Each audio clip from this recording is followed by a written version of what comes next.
Okay, this video is for the Unigo essay thing. So, you know. Okay, I'm gonna make the following assumptions. Number one, the zombies are like Walking Dead original virus zombies that are like actually realistic. Meaning that like they're not like immortal or anything, and like they can actually die, and like they need like a metabolism to survive. Two, you have to be touched or bitten or some other close contamination like spat in, or like your blood gets mixed, or like you like swallow something. I don't know. And three, I'm at school when this happens. I'm doing excessive body movement because I'm nervous. Okay, I'm editing that out. I'm not counting this section in like the total count. Disclaimer, this story includes themes of cannibalism, excessive violence, gore, cosmological horror, and excessive blood-related stuff. Viewer discretion is advised. They said high school would eat me alive. I didn't expect it to be literal. Most people think a zombie apocalypse is all fun, and it kind of is. I just wish I managed to hide the following things in my locker or a vent. 1, a hazmat suit, obviously, a bazooka, or at least a sword. 3, a change of clothes.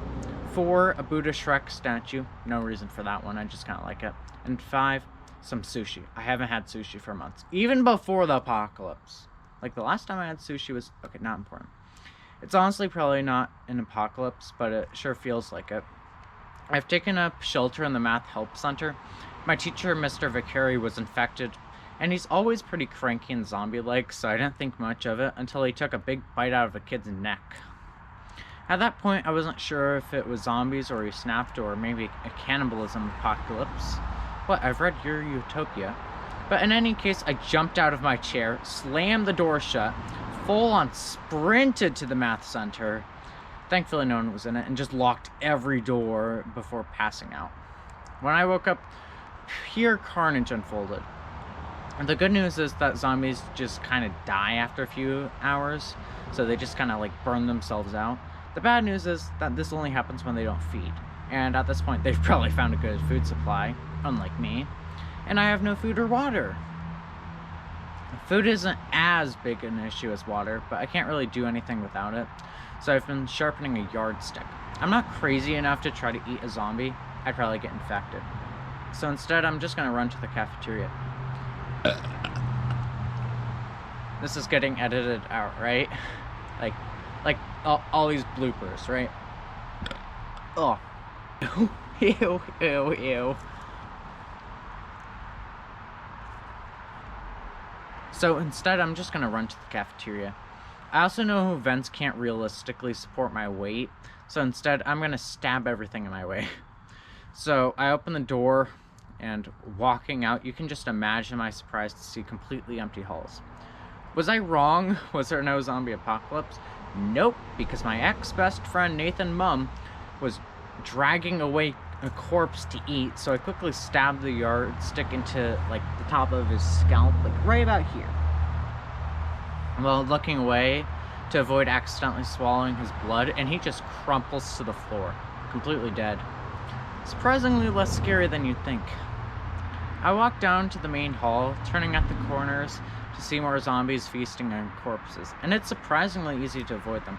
Just walk at their back and jog to the next one. All the way out the high school hall, and I close the doors, trapping them inside. Instinctively, I stab behind me while my back is vulnerable, only to discover that there were no opponents. I walk back to the cafeteria, seeing the cafeteria zombies feasting on each other. I wait for them to finish their fight, stabbing their hearts to minimize infection chance. As I walk into the food area, I see to my dismay that there is no food. Okay, I'm going to interrupt the story here to say this is when it's about to get kind of gross, so you might want to click away here. I really wish I could have those 5 things. I look behind me and drag the corpses into the kitchen, thoroughly boiling each corpse until the virus is truly dead, forcing myself to eat it before I realized I never washed my hands. And then my throat begins to close.